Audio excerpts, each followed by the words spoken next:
साथियों नमस्कार, स्वागत है आप सभी का बिहार स्पेशल की मॉक टेस्ट 2 यानी प्रैक्टिस सेट 2 में। इससे पहले हमने प्रैक्टिस सेट 1 अपलोड किया था। आशा करता हूं आप लोगों ने उसे देखा होगा।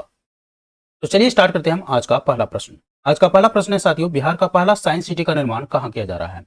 तो बिहार का पहला साइंस सिटी का निर्माण कहाँ पर किया जा रहा है? बिहार का कैपिटल पटना में किया जा रहा है। बिहार की राजधानी पटना में ही बिहार का पहला साइंस सिटी का निर्माण किया जा रहा है। और इस साइंस सिटी का नामकरण जो है doctor APJ Abdul Kalam science city रखा गया है। तो इसको भी याद रखिएगा। तो बिहार में बनने वाला पहला साइंस सिटी पटना में बन रहा है।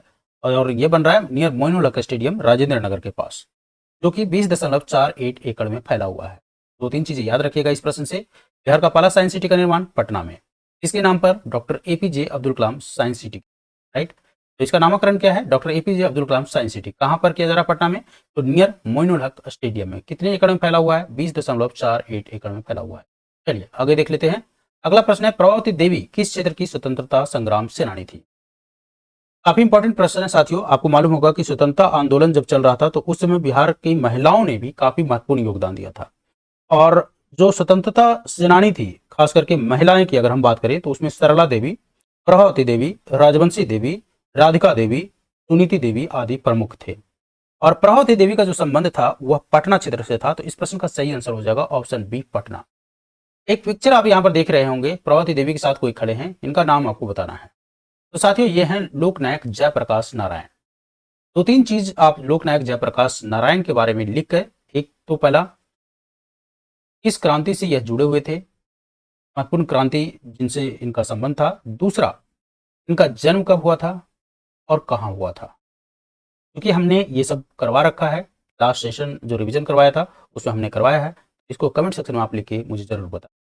चलिए अगला प्रश्न देखिए, अशोक के द्वारा कलिंग युद्ध कब लड़ा गया था? साथियों यह युद्ध आपको याद होगा, आपने इतिहास जब पढ़ा होगा तब इस कलिंग युद्ध के बारे में आपने पढ़ा होगा। यह वो युद्ध है जब अशोक भीषण नरसंहार और रक्तपात के कारण असुर विजय को त्याग करके धम विजय की नीति को अडॉप्ट कर लिया था, यानी धम विजय के रास्ते पर चल पड़ा था। तो साथियों अशोक के द्वारा जो कलिंग युद्ध है राजा खारवेल के अगेंस्ट में लड़ा गया था, और यह लड़ा गया था 261 ईस्वी पूर्व में। इस प्रश्न का सही आंसर हो जाएगा ऑप्शन डी, 261 ईस्वी पूर्व। अगला प्रश्न है, नव नालंदा महाविहार किस लिए विख्यात है? साथियों नव नालंदा जो महाविहार है जिसका निर्माण 1951 में बिहार सरकार के द्वारा किया गया था, और यह पाली अनुसंधान संस्थान के लिए प्रसिद्ध है। इस प्रश्न का सही आंसर होगा ऑप्शन डी, पाली अनुसंधान संस्थान। और यह कहां पर है स्थित है? नालंदा में ही स्थित है। अगला प्रश्न है, स्वतंत्रता प्राप्ति के समय बिहार में प्रमंडलों की कुल संख्या कितनी थी? साथियों स्वतंत्रता प्राप्ति के समय बिहार में जो प्रमंडल था, देखिए इस क्वेश्चन को तो सबसे पहले जब आप देखेंगे तो सबसे पहले यहां से अगर आप स्टार्ट करेंगे, बिहार में प्रमंडलों की कुल संख्या अगर इतना ही पढ़कर छोड़ देंगे तो आपका आंसर क्या जाएगा? 9 पर जाएगा। लेकिन जैसे ही आप यहां पर देखेंगे स्वतंत्रता प्राप्ति के समय और यहां पर देखेंगे, आंसर चेंज हो जाएगा। तो इसीलिए बोला जाता है कि जब भी आप एग्जाम में प्रश्न को पढ़ रहे हैं तो काफी अच्छे से पढ़ें प्रश्न को। स्वतंत्रता प्राप्ति के समय बिहार में प्रमंडलों की कुल संख्या कितनी थी आपसे पूछा जा रहा है। तो बिहार में स्वतंत्रता प्राप्ति के समय प्रमंडलों की संख्या कुल कितनी थी? 4 थी। अगर आपसे यह पूछ देता कि स्वतंत्रता प्राप्ति के समय बिहार में जिलों की कुल संख्या कितनी थी तो आंसर हो जाता 16। और अगर वर्तमान में पूछ दे तो वर्तमान में प्रमंडलों की कुल संख्या कितनी है? 9। और जिलों की कुल संख्या कितनी है? 38। आई होप यहां तक क्लियर हो। अगला प्रश्न देख लीजिए, बिहार में किस स्थान से यक्षिणी की मूर्ति प्राप्त हुई है? 8 सेक्शन से काफी इंपॉर्टेंट प्रश्न है। बिहार में किस स्थान से यक्षिणी की मूर्ति प्राप्त हुई है? तो साथियों बिहार में यक्षिणी की जो मूर्ति प्राप्त हुई है वह कुम्हरार से प्राप्त हुई है। तो इस प्रश्न का माफ कीजिएगा, कुम्हरार से नहीं हुआ है, यह दीदारगंज से प्राप्त हुआ है। इस प्रश्न का सही आंसर होगा ऑप्शन सी, दीदारगंज। तो बिहार में किस स्थान से यक्षिणी की मूर्ति प्राप्त हुई है? तो आपका सही आंसर है दीदारगंज, याद रखिएगा। अगला प्रश्न है, श्री जगत नारायण लाल की पत्नी का नाम क्या था? देखिए जो भी यहाँ पर प्रश्न दिए जा रहे हैं काफी इंपॉर्टेंट प्रश्न। देखिए साथियों जगत नारायण लाल की पत्नी का नाम इसलिए यहाँ पर है क्योंकि यह काफी बार एग्जाम में पूछा जा चुका है। इनका नाम था श्रीमती राम प्यारी देवी। तो इसका आंसर हो जाएगा ऑप्शन सी, राम प्यारी देवी। लेकिन इस प्रश्न का अलग भी महत्व है, वो यह कि श्री राम प्यारी देवी का जो योगदान था वो भारत छोड़ो आंदोलन के समय था। और इन्होंने भारत छोड़ो आंदोलन के समय बांकीपुर में एक सभा का संबोधन किया था। उस सभा को संबोधन करते हुए इन्होंने आह्वान किया था, लोगों से आह्वान किया था कि वह सरकारी नौकरी को छोड़ दें। राइट, याद रहेगा यहाँ तक। चलिए आगे देखते हैं, पूर्व मध्य रेलवे क्षेत्र का मुख्यालय कहाँ पर स्थित है। ठीक है, बिहार में रेलवे का एक मुख्यालय स्थित है, इसके बारे में तो आपको जाना ही चाहिए। तो पूर्वी मध्य रेलवे, बिहार में किसका, कौन से रेलवे का मुख्यालय है, तो पूर्वी मध्य रेलवे का मुख्यालय है, और यह कहाँ पर है, तो हाजीपुर। इस प्रश्न का सही आंसर हो जाएगा ऑप्शन ए, हाजीपुर। और इसका निर्माण कब किया गया था, पूर्व मध्य रेलवे का मुख्यालय जो हाजीपुर में बनाया गया था वो कब किया गया था, तो 2002 में हुआ। अगला देखिए, पटना अंतरराष्ट्रीय हवाई अड्डा, पटना अंतरराष्ट्रीय हवाई अड्डा यानी पटना इंटरनेशनल एयरपोर्ट का नाम जो है किनके नाम पर है। आपके पास ऑप्शन है राजेंद्र प्रसाद, श्री कृष्ण सिंह, महात्मा गांधी या जयप्रकाश नारायण, या उपयुक्त में से कोई नहीं, उपयुक्त में से एक से अधिक। साथियों, पटना अंतरराष्ट्रीय हवाई अड्डा जो है, पटना अंतरराष्ट्रीय इंटरनेशनल एयरपोर्ट जो है, उसका जो नाम है वह जयप्रकाश नारायण अंतरराष्ट्रीय हवाई अड्डा है। क्या है, जयप्रकाश नारायण अंतरराष्ट्रीय हवाई अड्डा, याद रखिएगा। इसके अलावा मैं आपको बता दूं कि बिहार में दो इंटरनेशनल एयरपोर्ट है यानी अंतरराष्ट्रीय हवाई अड्डा है, तो गया में है और दूसरा पटना में है। वहीं घरेलू एयरपोर्ट या डोमेस्टिक इसको बोलते हैं, डोमेस्टिक एयरपोर्ट की बात करेगा तो आंसर हो जाएगा दरभंगा। हालांकि क्या है, पटना से ऐसा नहीं है कि सिर्फ इंटरनेशनल एयरपोर्ट है, यहां से डोमेस्टिक भी होता है, लेकिन गया वाला जो है वह इंटरनेशनल है, टोटली इंटरनेशनल है। यहाँ से कोई डोमेस्टिक, अभी तक डोमेस्टिक हवाई जो परिचालन है उसका सेवा नहीं किया गया है। पटना वाला जो है आपको डोमेस्टिक और इंटरनेशनल दोनों है, लेकिन जो इंटरनेशनल हो जाता है उसको इंटरनेशनल एयरपोर्ट ही बोला जाता है। दरभंगा से सिर्फ इंडिया में ही फ्लाइट चलती है। ओके, अगला प्रश्न है, अंतिम मौर्य शासक बृहद्रथ की हत्या किसने किया था। एक तो याद रखिएगा कि अंतिम मौर्य शासक कौन था, तो आंसर हो जाएगा आपका बृहद्रथ। तो इसकी हत्या किसने किया था, तो इसकी हत्या किए थे पुष्यमित्र सुग ने। इस प्रश्न का सही आंसर हो जाएगा ऑप्शन सी, पुष्यमित्र सुग। पुष्यमित्र सुग ने ही इसकी हत्या 185 ईस्वी पूर्व में कर दिया था। 185 ईस्वी पूर्व में पुष्यमित्र सुग ने अंतिम मौर्य शासक बृहद्रथ की हत्या कर दिया था और सुग वंश के नींव रखा था। तो मौर्य वंश के बाद कौन सा वंश आया था, सुग वंश।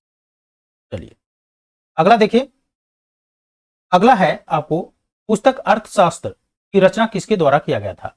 आपके पास ऑप्शन है पाणिनि, हरिसेन, उपवर्षा यानी उपावर्ष और मेगस्थनीज, या उपयुक्त में से कोई नहीं, उपयुक्त में से एक से अधिक। जल्दी से आंसर दीजिए, अर्थशास्त्र की रचना किसके द्वारा किया गया था। साथियों, अर्थशास्त्र की जो रचना है वह कौटिल्य के द्वारा किया गया था, कौटिल्य के द्वारा किया गया था। कौटिल्य, जिनको कि हम क्या बोलते हैं, चाणक्य। क्योंकि यहां पर देखिए आपको ऑप्शन में कहीं नहीं दिख रहा है, तो आंसर क्या हो जाएगा, उपयुक्त में से कोई नहीं, यानी option E will be the correct answer. ध्यान रखिएगा, बीपीएससी इस तरह का प्रश्न पूछता है आपको, ऑप्शन ई वाला, ऑप्शन ई रहेगा ही रहेगा, तो आपको देख लीजिए कैसे उसको हैंडल करना है। अगला प्रश्न देखिए, काफी इंपॉर्टेंट है। मेगास्थनीज ने अपनी पुस्तक इंडिका में, सबसे पहले तो इस पुस्तक का नाम याद रखिए, इंडिका किसका है, तो मेगास्थनीज है। तो मेगास्थनीज ने अपनी पुस्तक इंडिका में बिहार के किस नगर की सुंदरता का वर्णन किया है। तो बिहार के किस नगर की सुंदरता का वर्णन किया है मेगास्थनीज ने अपनी पुस्तक इंडिका में, तो आंसर हो जाएगा पटना। इसने पटना यानी पाटलिपुत्र का वर्णन किया है इस पुस्तक में। अगला प्रश्न देखिए, यूनानी शासक डेमेट्रियस ने पाटलिपुत्र पर आक्रमण कब किया था। यूनानी शासक डेमेट्रियस ने पाटलिपुत्र पर आक्रमण कब किया था। आपके पास ऑप्शन है 185 ईस्वी पूर्व, 175 ईस्वी पूर्व, 155 ईस्वी पूर्व, 201 ईस्वी पूर्व, या उपयुक्त में से कोई नहीं, या उपयुक्त में से एक से अधिक। साथियों, पाटलिपुत्र पर डेमेट्रियस का जो आक्रमण हुआ था वह 185 ईस्वी पूर्व हुआ था। तो इस प्रश्न का सही आंसर हो जाएगा ऑप्शन ए, 185 ईस्वी पूर्व। अगला प्रश्न देखिए, तृतीय बौद्ध संगति का आयोजन कहां किया गया था। तो बौद्ध संगति से तो एक प्रश्न हमेशा रहता ही रहता है यूपीएससी के द्वारा, जल्दी से इसका आंसर दे दीजिए। तृतीय बौद्ध संगति का जो आयोजन है वह कहां किया गया था, जल्दी से बताइए। आपके पास ऑप्शन है राजगीर, पाटलिपुत्र, वैशाली, दरभंगा, या उपयुक्त में से कोई नहीं, या उपयुक्त में से एक से अधिक। जल्दी से बताइए साथियों। तो तृतीय बौद्ध संगति का जो आयोजन है उसका कब किया गया था, अशोक के समय किया गया था। और कहां पर किया गया था, तो पाटलिपुत्र में किया गया था। राइट, याद रहेगा, अशोक के समय किया गया था और पाटलिपुत्र में यह किया गया था। इस प्रश्न का आंसर हो जाएगा ऑप्शन बी, पाटलिपुत्र। और इसी के समय आप याद रखिएगा एक बौद्ध धर्म थेरावाद संप्रदाय का उदय भी हुआ था। आई होप यहां तक क्लियर होगा। थेरावाद संप्रदाय अगर जब भी पूछे आपसे प्रश्न में तो अशोक के समय में ही हुआ था।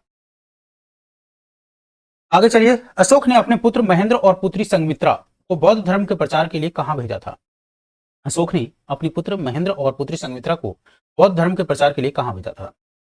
तो अशोक ने अपने पुत्र महेंद्र और पुत्री संघमित्रा को बौद्ध धर्म प्रचार के लिए श्रीलंका भेजा था। तो इस प्रश्न का सही आंसर हो जाएगा ऑप्शन डी, श्रीलंका। चलिए इस प्रश्न का आंसर दीजिए। यूनानी दूत टिमोक्स इनमें से किसके दरबार में आया था? काफी अच्छा प्रश्न है ये, और आप लोगों में से बहुतों लोग इसमें फंस जाएंगे। अगर आपने इतिहास को डिटेल में पढ़ा है तो आप तो इसको बना देंगे, अगर आपने नहीं पढ़ा है ना तो मार के काम चला सकते हैं। यूनानी दूत टिमोक्स इनके दरबार में आया था। ऑप्शन है चंद्रगुप्त, अशोक, बिंदुसार, बृहद्रथ। और ये चारों के चारों देखिए मौर्य वंश के शासक हैं। किसके शासक हैं? मौर्य वंश के। और हमने इसीलिए सिर्फ मौर्य वंश का नाम यहां पर रखा है, यूनानी दूत टिमोक्स। तो डिमोक्स जो हैं वो किनके दरबार में आए थे? बिंदुसार के दरबार में आया था। इसके दरबार में? बिंदुसार के दरबार में आया था। इस प्रश्न का सही आंसर हो जाएगा ऑप्शन सी, बिंदुसार। अगला प्रश्न देखिए, उड़ीसा बिहार से अलग होकर एक पृथक प्रदेश के रूप में गठित किया गया। आपको बताना है कि उड़ीसा जो है बिहार से अलग कब हुआ था। साथियों आपको मालूम होगा कि पहले बंगाल यानी वेस्ट बंगाल, बिहार और उड़ीसा तीनों एक ही था और ये कहलाता था बंगाल प्रांत। बंगाल प्रांत कहलाता था। फिर बंगाल प्रांत से बिहार और उड़ीसा अलग हुआ एक साथ, यानी बिहार जो है जब बिहार अलग हुआ तो 12 में, तो उस समय बिहार में ही शामिल था उड़ीसा। और बिहार से उड़ीसा कब अलग हुआ? तो 1936 में अलग हुआ। फिर बिहार से झारखंड कब अलग हुआ? 15 नवंबर 2000। राइट, ये इसमें याद रखिएगा, जो सेपरेशन है वो इसमें याद रखिएगा, काफी बार पूछा जाता है एग्जाम। तो साथियों ये आज का अंतिम प्रश्न था। आशा करता हूं ये सेशन आपको अच्छा लगा होगा। अगर आपको अच्छा लगा है तो वीडियो को लाइक कर दीजिए, चैनल को सब्सक्राइब कर दीजिए और बेल आइकन को प्रेस कर दीजिए, ताकि जब भी वीडियो अपलोड हो आपको नोटिफिकेशन मिल जाए।